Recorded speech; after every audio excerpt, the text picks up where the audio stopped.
Hello friends, very good morning to all. मैं अमन बांसल आप सभी का स्वागत करता हूं अभी पीडिया के डिजिटल प्लेटफॉर्म के ऊपर। जैसे कि आपके साथ डिस्कशन हुआ था लास्ट टाइम कि हम हर वीक के अंदर 2 क्लासेस ऑर्गेनाइज करेंगे, वैसे ही आज हमारी फर्स्ट क्लास है इस वीक के अंदर, जिसके अंदर हम एग्ज़ाम ओरिएंटेड क्वेश्चंस होंगे जो पंजाब के एग्ज़ाम के रिलेटेड, उन सभी क्वेश्चंस को डिस्कस करेंगे और उनकी जो एक्सप्लेनेशन बनती होगी वो साइड में लिखी भी होगी और आपके लिए और फ्यूचर में उसको और अच्छे से पढ़ने के लिए वो यहाँ पर दिया गया है। और जितने भी आगे एग्ज़ाम्स आएँगे, उस एग्ज़ाम्स के अंदर ये इम्पोर्टेंट है। जैसे पिछली जितनी भी सीरीज़ हमने स्टडी करा है करंट अफ़ेयर्स का, उसमें जियोग्राफ़िकल इंडिकेटर की बात बार-बार करी गई है और इस क्वेश्चंस के अंदर भी इस बार जियोग्राफ़िकल इंडिकेटर मिला है। नया क्वेश्चन उसमें, जैसे पहले किसी चावल के रिगार्डिंग था, केसर के रिगार्डिंग था, पान के रिगार्डिंग था, तो हर हमेशा कुछ ना कुछ फूड के रिगार्डिंग वो जियोग्राफ़िकल इंडिकेटर रहता ही है। तो क्वेश्चंस की अप्रोच आपने देखनी है, कौन से क्वेश्चंस की अप्रोच है जो हमने एग्जाम के लिए बनानी है। और from the very first day I am saying that कि जो क्लास में पढ़ाया जाएगा ये बहुत इंपॉर्टेंट है, इसको तो करना ही करना है। इससे एक्स्ट्रा जो भी आप पढ़ना चाहते हैं, इट्स योर विश। तो पहला क्वेश्चन है जो आज की क्लास का, वो है recently which Indian state has unveiled it's new state education policy 2023। जैसे कि आप यहाँ पर देख पा रहे हैं, कुछ एजुकेशन पॉलिसीज़ थी हमारी देश से आज़ाद होने से पहले, कुछ बाद में थी। तो इसीलिए प्री इंडिपेंडेंस बोल देते कि 1947 से पहले की, और 1947 के बाद पोस्ट इंडिपेंडेंट हम उसको बोल देते हैं, जिसमें डॉक्टर राधाकृष्णन कमेटी, डॉक्टर दवारा Singh Kothari committee, DS Kothari commission जिसको हम बोलते हैं, professor Sharma committee, Anil Kakodkar committee, economic integration, national knowledge commission, ये सारे पोस्ट इंडिपेंडेंस की बात है। प्री इंडिपेंडेंस में जैसे मैकलॉय मिनट लॉर्ड मैकलॉय थे और इसी मिनट्स में ये कहते थे कि जितने भी हमारी जो एजुकेशन है वो इंग्लिश में होनी चाहिए। पर्शियन और जो प्राकृत थी लैंग्वेज, इन्होंने उसको एबॉलिश करवा दिया था कि ये नहीं होना चाहिए, मीडियम इंग्लिश होना चाहिए। ऐसे वुड डिस्पैच रिपोर्ट जिसको मैग्ना कार्टा ऑफ एजुकेशन कहते हैं, जब हंटर आए इन्होंने सारा ही ख़त्म कर दिया। फिर यूनिवर्सिटी कमीशन बना, सैडलर कमीशन बना जिसमें वुमेन्स के रिगार्डिंग एजुकेशन भी आया। तो वैसे ही कौन सी ऐसी स्टेट है जिन्होंने अपने तरीके से नया एजुकेशन पॉलिसी दिया, वो हमारे पास है वेस्ट बंगाल, जिन्होंने इस साल नई एजुकेशन पॉलिसी लॉन्च करी है। ऑल्दो हमारे सेंटर लेवल पे नेशनल एजुकेशन पॉलिसी एनईपी 2020 लागू हो चुकी है, बहुत सारे स्टेट्स में उसको रिकमेंडेशन दे भी दी है, उसी तरीके सिलेबस बुक्स वगैरह बननी शुरू हो गई हैं। तो इसका जो करेक्ट आंसर है जी वेस्ट बंगाल, अपनी कॉपी पे अपने तरीके से आप लिख सकते हैं। West Bengal come up with the state education policy. ये मैं थ्योरीज की बात आपके साथ कर रहा था कि जो थ्योरी आपको और एक्सेसिव नॉलेज देने के लिए है वो भी आप इसको स्टडी कर सकते हैं। थ्री लैंग्वेज फार्मूला, और थ्री लैंग्वेज का क्वेश्चन इस तरीके से भी आ सकता है, मल्टी लिंगुअलिज्म की 3 लैंग्वेज, जैसे एक घर की भाषा हो गई, एक स्टेट की भाषा हो गई, जैसे मान लो यहाँ पे बंगाली होगी, उसके बाद हिंदी होगी, उसके बाद इंग्लिश होगी। इस तरीके से 3 तरीके की बात करी जा रही है, या फिर इसमें मदर टंग हमने ऐड कर दी। Class 5 to 8 emphasis on Bengali, जैसे अगर हम पंजाब की बात करें वहाँ पंजाबी होगी, हरियाणा में, हिमाचल में जो वहाँ की रीजनल लैंग्वेज है, होम लैंग्वेज है, उसको बढ़ावा दिया जाएगा, राष्ट्रीय भाषा होगी, एक इंटरनेशनल लैंग्वेज उसमें ज़रूर होगी। जैसे अभी भी 11th-12th में भी क्या है, जो नया बन गया है कि अगली साल से दो दो बोर्ड एग्जाम होंगे, उसमें 2 लैंग्वेजेस स्टडी करनी पड़ेगी, एक इंडिया की, एक international. The committee also recommend that Bangla is subject may be introduced from class 1 to 10 for the students of other mediums of instruction। Means जो बांग्ला है उसमें बंगाली भाषा है उसमें सारा मीडियम ऑफ इंस्ट्रक्शन होगा। जैसे अगर पंजाब में बात करेंगे सारा मीडियम ऑफ इंस्ट्रक्शन क्या होना चाहिए, पंजाबी, बट ऐसा नहीं होता। अगर हिंदी मान लो हिमाचल या हरियाणा की बात करें, सारा हरियाणा में हिंदी भाषा में होना चाहिए, ऐसा हरियाणवी में होना चाहिए। तो वो सारा अपने अपने तरीके से अब, लेकिन वेस्ट बंगाल ने इस बात की मंजूरी दी है अपनी स्टेट एजुकेशन पॉलिसी 2023 के अंदर।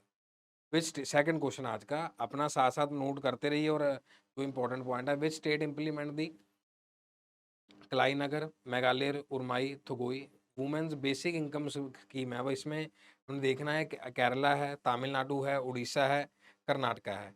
तो इसके अंदर तमिलनाडु है जो स्टेट है जिन्होंने इस वुमेन बेसिस स्कीम को अप्लाई किया है। इसमें हमने पहले, इससे पहले की जो क्लासेस थी, हमने मध्य प्रदेश की रिगार्डिंग बात करी थी, हरियाणा के कुछ कमीशन की रिगार्डिंग बात करी। तो सारे पॉइंट आपने नोट करते जाने हैं उन्हीं उन्हीं स्टेप्स के अंदर कि कहाँ कहाँ पर ये on the birth anniversary of Dravidian icon CN Annadurai 15 सितंबर, Tamil Nadu chief minister MK Stalin 1000 monthly financial assistant to scheme for the women. और इन्होंने ही मंथली इनकम जो दिया इन सबको, और उसके साथ साथ इन्होंने MK स्टालिन जी ने जो ब्रेकफास्ट की भी मुहिम चलाई है पिछले महीने, इसी सितंबर मंथ के अंदर इन्होंने ब्रेकफास्ट, जैसे मिड डे मील चलता है वैसे ही तमिलनाडु के अंदर एज ए CM इन्होंने घोषणा करी है, बच्चों को उस समय ब्रेकफास्ट खिला भी रहे थे। और इन्हीं के बेटे हैं जो अपने कुछ गलत कमेंट की वजह से सुर्खियों में बने हुए हैं, जिन्होंने सनातन के ऊपर कुछ गलत कमेंट्स दिए थे। उदयनिधि स्टालिन है उनका नाम। The state identified 1.06 crore women who will benefit from the Kalaignar Magalir Urimai Thogai women basic scheme, जो जिसका नाम है, जैसे हम मनरेगा वगैरह बोलते हैं उस तरीके से स्कीम का नाम है। थर्ड, ये भी हमारा कह लो फास्ट या हॉट टॉपिक है हमारे इंटरनेशनल पॉलिटिक्स के अंदर या इंटरनेशनल रिलेशंस के अंदर, जो डे बाय डे और बेटर होता जा रहा है। तो Canada, India has expelled the diplomat of which country, तो कनाडा के जो टॉप मोस्ट डिप्लोमेट थे उनको एक्सपेल किया गया। ये उसी चीज़ का रिएक्शन था। उससे पहले कनाडा की तरफ से प्रधानमंत्री जो उनके जस्टिन ट्रूडो हैं, उन्होंने अपने सदन में जो भारत को लेके बातें बताई। जो जितने भी सारे डिप्लोमेट्स हैं, बड़े राजनीतिक विशेषज्ञ हैं, उनका कहना था कि ये बिहाइंड द डोर या डिप्लोमेट लेवल पे ये चीज़ें होनी चाहिए थी। ऐसे आप अपनी संसद में जाके ये नहीं कह सकते। अगर चलो कहा है तो वो सर भी की अपनी अपनी सलाह है, तो उसमें जो रिएक्शंस देखने को मिला, NIA सब जगह पे अलग-अलग तरीके से रेड कर रही है। तो वो सारी चीज़ें अब जो आगे हैं बच्चों के फ्यूचर के लिए और जो उतने भी एजुकेशंस के लिए गए हुए हैं, उसमें काफ़ी चीज़ें दिक्कत आ रही हैं। और वीज़ा भी एक्सपेल किया गया है, जो CRI हैं, सिटीज़न्स हैं, और अलग NRI के लिए और एक्सटेंड नहीं होगा। आगे उनका नाम भी आएगा, जैसे रिसेंटली इसमें जो सिख एक्टिविस्ट थे उनकी डेथ हो गई थी, तो उसमें बताया गया कि किसी डिप्लोमेट्स का, और D20 के अंदर भी उन्होंने बताया, इसमें भी इन्होंने नाराज़गी जाहिर की। उस समय इन्होंने प्रेसिडेंशियल सूट नहीं लिया, और साथ ही साथ ये किसी भी मीटिंग में बायलैटरल्स में नहीं रहे। ये कैनेडियन सीनियर डिप्लोमेट हैं जिनको हमारी गवर्नमेंट ने एक्सपेल किया। हाउ मच परसेंटेज, बहुत बढ़िया दिन था जिस दिन ये बिल पास हुआ, लोकसभा के अंदर पास हुआ, फिर उसको राज्यसभा में अब तकरीबन तकरीबन रात के 11 बजे के बाद पास हुआ। Women reservation bill, Nari Shakti Vandanam act recently presented new parliament हो। अब इसके अंदर हमें पता है कि जो परसेंटेज दी गई है वो कितनी दी गई है जी, 33% दिया गया है नारी शक्ति वंदनम। जो इस तरीके से नारी, जो वुमेन रिजर्वेशन बिल का नाम ये है, जैसे हमने अभी अन्नादुराई वाली बात करी थी। Which is the 41st Indian site recently included in UNESCO world heritage site, तो ये शांति निकेतन है, जिसको हमने 41st, हमारा सौभाग्य है कि हमारे इंडिया को 41st प्लेस ये मिली है वर्ल्ड हेरिटेज के अंदर। और जैसे अगर हम चंडीगढ़ की बात करें, चंडीगढ़ भी उसी में है, तो उसमें जो नीलम सिनेमा है उसकी भी दोबारा कंस्ट्रक्शन की रिफर्बिश की बात चल रही थी, लेकिन हेरिटेज कमेटी ने वो प्रोविज़न दिया ही नहीं। वो हेरिटेज के साथ ही चलता है। ये बताना है रुद्रेश्वर टेम्पल है, धूलावीरा है, जयपुर सिटी है या शांति निकेतन है, तो place was the Shanti Niketan itself, जो ये श्री रविंद्रनाथ टैगोर जी के समय पे बना हुआ था। What is 42nd Indian site to be included in UNESCO world heritage site? अब 42nd की बात करी जा रही है, 41st की बात हमने पिछली क्लास में भी करी थी, इसीलिए मैंने वो क्वेश्चन आपके साथ लिया कि 42nd साथ ही याद हो जाएगी। शांति निकेतन 41वीं है, फिर उसके बाद रुद्रेश्वर टेम्पल है, ऑस्ट्रेलिया टेम्पल ग्रुप है, जयपुर सिटी है, तो Chenna Kesava Nageshvara constructed in 1200 AD represent the Hoysala style of architecture of Mosale वशाली हसन कर्नाटका। इंडिया जो ये टेम्पल है, ये world heritage sacred ensemble of Hoysalas, ठीक है, ये यूनेस्को ने अपनी वर्ल्ड हेरिटेज साइट के अंदर लिया है। तो third is the correct one, अपनी अपनी कॉपीज पे इसको मार्क कर सकते हैं। What is the old parliament house be named recently by, जब नए पार्लियामेंट के अंदर ये बिल पास होने से पहले जब पुराने को छोड़ा गया, तो उसका जो नाम दिया गया संविधान सदन नाम दिया गया, इस चीज़ के बारे में कि वहाँ पर संविधान बना था और ये सारी चीज़ें डेवलप हुई। हाँ जी, इस तरीके से बहुत सारे डेज़ भी हमने लिखे थे सितंबर के अंदर, कौन कौन से डेज़ हो सकते हैं। और रेड पांडा के ऊपर जो चाइना है वो काफ़ी मेहनत कर रहा है, काफ़ी बड़ी रिसर्चर्स की टीम है जो वहाँ पे बहुत ज़्यादा पाए जाते हैं उनके जंगलों के अंदर, कि रेड पांडा का जो डे है वो 16 ऑफ सितंबर को सेलिब्रेट किया जाता है, इंटरनेशनल रेड पांडा इनकी तादाद काफ़ी कम थी, उसको और आगे बढ़ाने के लिए इसके ऊपर रिसर्चेज करी जा रही हैं और उनको डे भी किया। जैसे पहले हमने वर्ल्ड कोकोनट डे पढ़ा, बहुत सारे डेज सितंबर के अंदर सेलिब्रेट करे गए। अगस्त के अंदर जैसे हमने नेशनल स्पेस डे देखा था। वर्ल्ड बैम्बू सेलिब्रेटेड कब किया जाता है? वर्ल्ड बैम्बू डे 16th है, 17th है, 18th है, 19th है।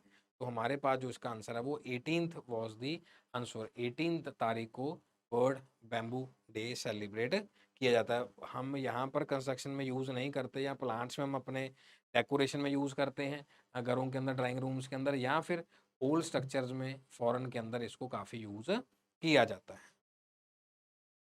Recently which has the Spanish league, La Liga बहुत बड़ी लीग है जिसमें बार्सिलोना है और बहुत बड़े बड़े ग्रुप्स हैं जो ला लीगा में खेलते हैं। जैसे अभी एटलेटिको और रियल मैड्रिड का मैच हुआ था, उसमें एटलेटिको विन किया रिसेंट जो मैच हुआ। तो उसी तरीके से फुटबॉल अकेडमी सेटअप करने की कोशिश करी जा रही है और उसमें दादा भी खड़े हैं, सौरव गांगुली जी, ममता बनर्जी जी हैं, और बहुत सारे ग्लोबल बिजनेस समिट के अंदर बंगाल के अंदर, तो वेस्ट बंगाल के अंदर इसको ओपन करने के लिए रिसेंटली अनाउंस किया ला लीगा ने। और ला लीगा के बहुत ज़्यादा जो फैन बेस है वो हमारे इंडिया से है, जो व्यूअरशिप है बहुत बड़ी व्यूअरशिप है। और इसी ला लीगा से हमने यहाँ पर जो 10th चैप्टर चल रहा है इंडियन सॉकर लीग का, जैसे आईपीएल है उसी तरीके से आईएसएल चल रहा है हमारे इंडिया के अंदर। बहुत बड़े फैन हैं हमारे यहाँ पे इंडिया। वेस्ट बंगाल के अंदर इसको सेटअप किया गया, एमओयू साइन किया गया, और जैसे मैंने आपको बताया La Liga president Javier Tebas in Madrid.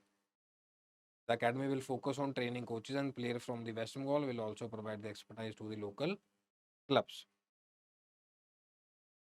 Recently, researchers of which IIT have converted tea factory waste into pharma products.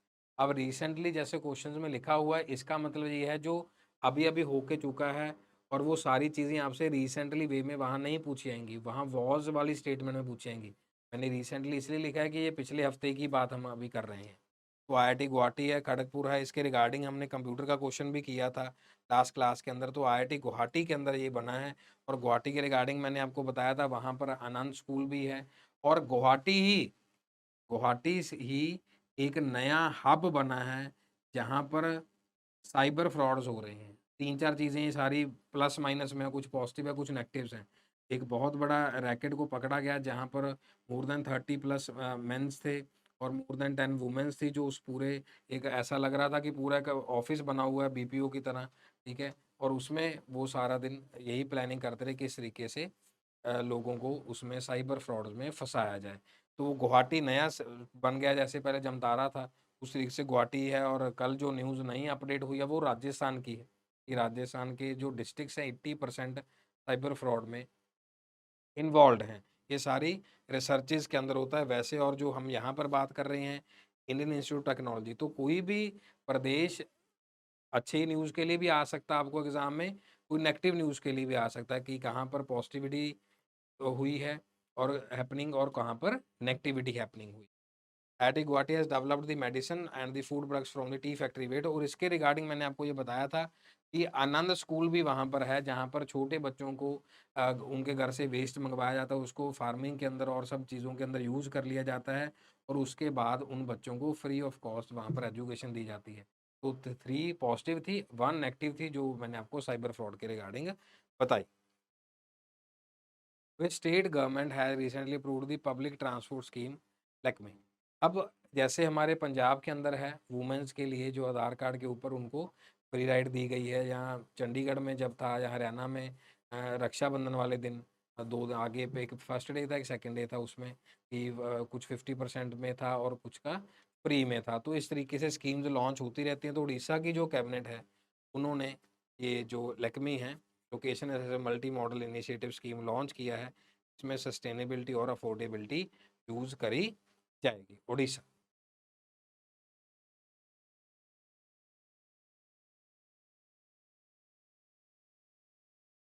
Recently, G20 Infrastructure Working Group Committee was held in which of the following city? Khajuraho, Varanasi, Bhopal, new Delhi. अभी इसका बहुत top class news था जो खजुराहो था, जहां पर इसके regarding बात हुई, और जो वो स्टेट है वो मध्य प्रदेश है जहां पर इंफ्रास्ट्रक्चर ग्रुप की मीटिंग हुई है।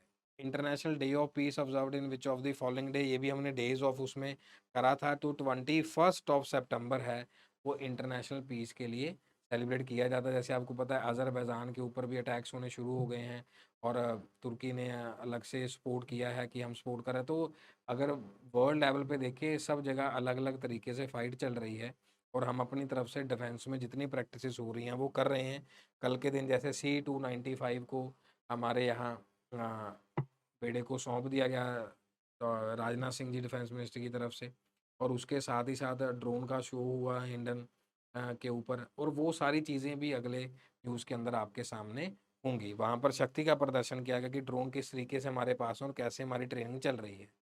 14th edition of Global Skill Summit was held in which of the following city? Bombay, Delhi, Varanasi and the Lucknow. तो जो एडिशन वॉज द न्यूज़ है उसके अंदर हमारे पास क्या है, दिल्ली के अंदर इस एडिशन को स्टूडेंट्स, तो हमारे पास जो 14th एडिशन था वो दिल्ली के अंदर ऑर्गेनाइज किया गया। अब उसके बाद हमारे पास जो फर्स्ट फीमेल मिलिट्री ऑफिसर हैं जिन्होंने रिसेंटली पैरा कमांडो के अंदर ज्वाइनिंग लिया, उससे पहले फीमेल सर्जन रहे हैं आर्मी के अंदर, तो पायल छाबड़ा जी जो हैं उन्होंने पैरा कमांडो का जो टेस्ट है वो पास किया और देश का नाम रोशन किया। एज ए फर्स्ट फीमेल जो मिलिट्री ऑफिसर हैं जिन्होंने पैरा कमांडो ज्वाइन किया, Payal Chhabra ji. Presently major Payal Chhabra survey specialist surgeon in the army hospital of union territory Ladakh का remote area of the country. ये इनके लिए की पॉइंट्स हैं जो आप अपने के लिए स्टडी कर सकते हो। उन्होंने MBBS डिग्री करा है और करनाल से, जहाँ से कल्पना चावला जी जो रहने वाले थे। ये स्टूडेंट्स क्लियर है? यहाँ तक आपको कोई डाउट है तो प्लीज़ बताइए। हाँ जी। देन ये जियोग्राफिकल इंडिकेटर जो मैंने आपसे बात करी कि ये काफ़ी इम्पॉर्टेंट रहने वाला है हमारे, बहुत क्वेश्चन इसके रिगार्डिंग आए हैं। तो अभी हमारे पास अत्रेपुरम उथाक्रोलू स्वीड जो है वो जो जियोग्राफिकल टैग मिला है केरला का है, आंध्र प्रदेश का, तमिलनाडु का है, कर्नाटका। तो ये आंध्र प्रदेश का जो है ये कोताम्बानामा फूड प्रोडक्ट्स है जो हमने ये उसके यूट्यूब से या उसमें से कटिंग लिया है, जो ये प्रेजेंट करते हैं वहाँ के लिए जो है ये जियोग्राफिकल इंडिकेटर बन गया। जैसे हमने केसर के रिगार्डिंग बात करी थी, राइस के रिगार्डिंग जो लास्ट टाइम उड़ीसा के राइस के रिगार्डिंग हमने बात रखी थी। अब नेक्स्ट क्वेश्चन जो है एशियन है या सार्क कंट्रीज है, मैंने आपको बताया ये सारे ही इंपॉर्टेंट टॉपिक रहते हैं और इसके रिगार्डिंग ये जो हमें सारी चीज़ें अच्छे से आनी चाहिए। Where as the first Asian joint military exercise ASEX 01 and started recently. तो इंडोनेशिया के अंदर जो रिसेंटली है हमारा फर्स्ट ज्वाइंट मिलिट्री एक्सरसाइज हुआ है। Union units from the association south east Asian nation have launch their inaugural joint military exercise ASEX 01। ये वाला भी क्वेश्चन आ सकता है, ज़रूरी नहीं है कि कंट्री का ही क्वेश्चन आए, इसीलिए मैंने एक्सरसाइज का नाम भी यहाँ पर मेंशन किया। जैसे पिछली बार हमने हमारी जो इंडिया की एक्सरसाइज थी मिस्र के साथ हुई, बाहर त्रिशूल वाली एक्सरसाइज हुई, लेह लद्दाख के ऊपर जो एक्सरसाइज हुई, तो वो सारी आपने नाम याद रखने। हु इज फर्स्ट अब astronaut to stay in the space station for the longest time. तो जो सुल्तान अल नियादी हैं ये सबसे ज़्यादा लंबे समय के लिए हिस्टोरिकल स्पेस में रहकर आए हैं। तो 6 महीनों की यात्रा के बाद अप्रोक्सीमेटली यूएई वापस लौटे सही सलामत। Where was the G77 plus China summit held recently. अब इसके अंदर G7 वाला हमने देख लिया, G20 वाला देख लिया, तो 77 प्लस चाइना का जो समिट हुआ है वो क्यूबा प्लेस के अंदर लिया है और इसका जो फोकस है वो साउथ साउथ कॉपरेशन के रिगार्डिंग था जो चाइना के साथ इनॉग्रेशन के साथ हुआ है क्यूबा के अंदर। जो ये ग्रुप है इसका थ्योरी देख लेते हैं। इन 1964 कंसिस्ट 130 मेंबर्स। लीडरशिप जो होगी Africa, Asia and Latin America है। Member countries collectively represent 80% of the world population और 2/3 UN मेंबर्स में भी हैं। China while not a member of G77 has been actively. अब इसीलिए G77 प्लस चाइना, आपको पता है चाइना ये चाहता होता है कि मेरी थोड़ी सी टॉर बन जाए या मेरी थोड़ी सी एप्लीकेशन बहुत तरीके से आ जाए, उस तरीके से ही वो चाहते हैं कि सब जगह, चाहे वो डोनेशन दे लो कह लो या उसमें रॉ मटेरियल्स के रिगार्डिंग कह लो, चाहे वो उन्होंने पैसे